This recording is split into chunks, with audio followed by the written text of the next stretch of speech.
45 years, for 45 years, the United States Supreme Court has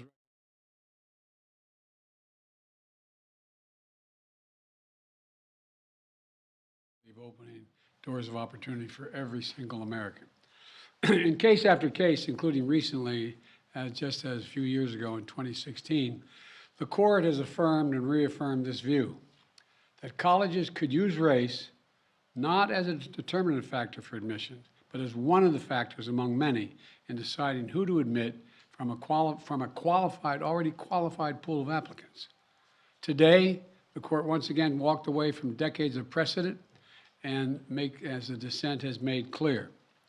The dissent states in today's decision, quote, rolls back decades of precedent and momentous progress, end of quote. I agree with that statement from the dissent. The court has effectively ended affirmative action in college admissions, and I strongly disagree with the court's decision. Because affirmative action is so misunderstood, I want to be clear, make sure everybody's clear about what the law has been and what it has not been until today. Many people wrongly believe that affirmative action allows unqualified students to be admitted ahead of qualified students. This is not how college admissions work. Rather, colleges set out standards for admission, and every student has to meet those standards. Then and only then, after first meeting the qualifications required by the school, do colleges look at other factors in addition to their grades, such as race. The way it works in practice is this. Colleges first establish a qualified pool of candidates based on meeting certain grade, test scores, and other criteria.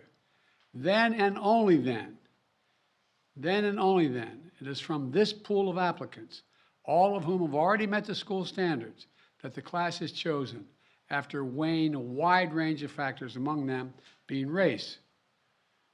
You know, I've always believed that one of the greatest strengths of America, you're tired of hearing me say it, is our diversity. But I believe that.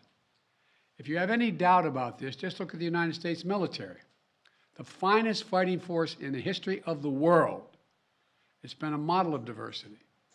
And has not only made our nation better, stronger, but safer.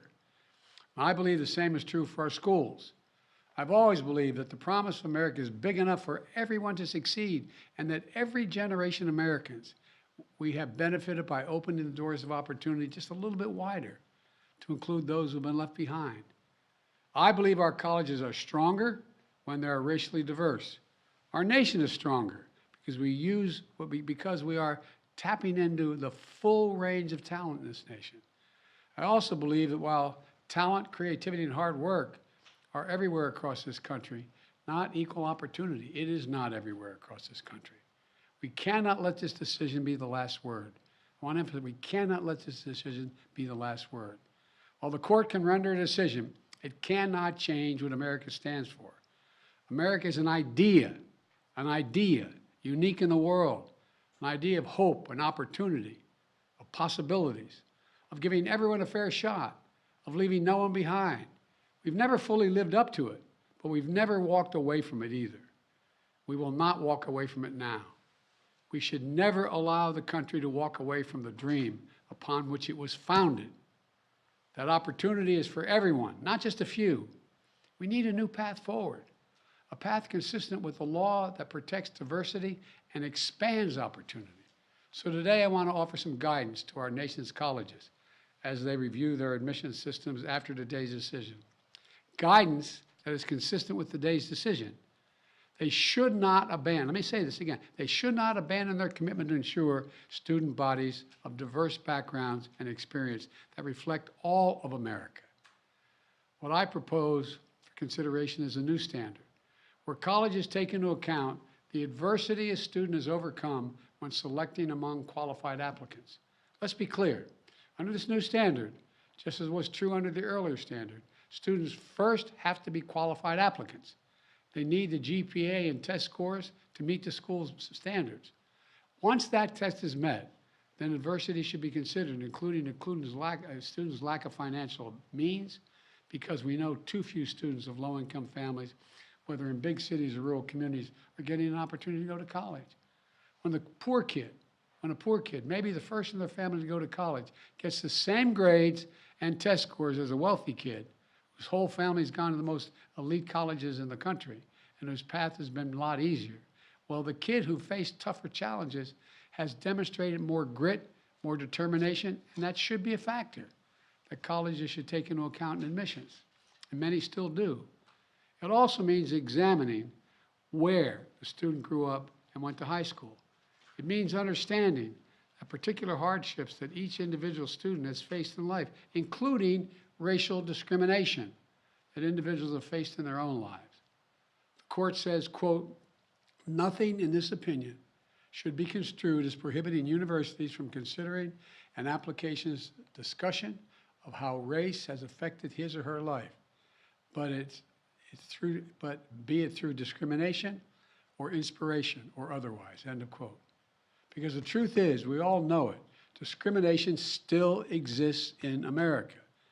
Discrimination still exists in America. Discrimination still exists in America. Today's decision does not change that. It's a simple fact.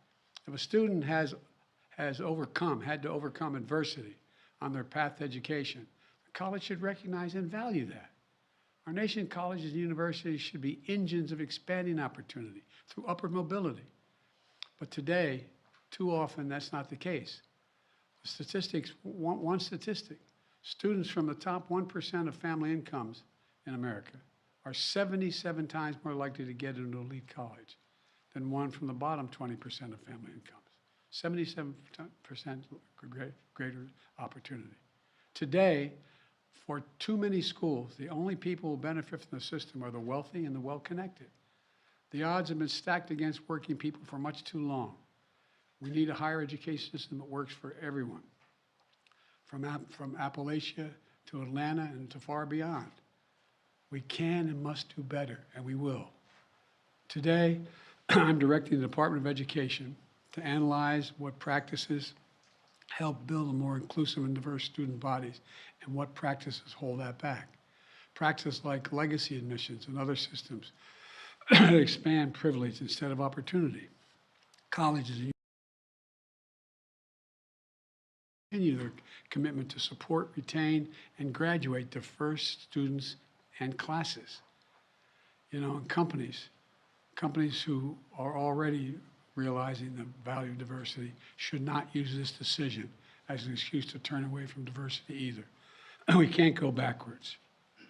You know, I know today's court decision is a severe disappointment to so many people, including me, but we cannot let the decision be a permanent setback for the country. We need to keep an open door of opportunities. We need to remember that diversity is our strength. We have to find a way forward. We need to remember that the promise of America is big enough for everyone to succeed. You know, that's the work of my administration, and I'm always going to fight for that. And I want to thank you all. And I know you've been told I have a helicopter out there waiting to go up to do an interview in New York. I'll be talking more about this, a live interview. But thank you very much, and we're going to have plenty of time to talk about this. But we're not going to let this break us.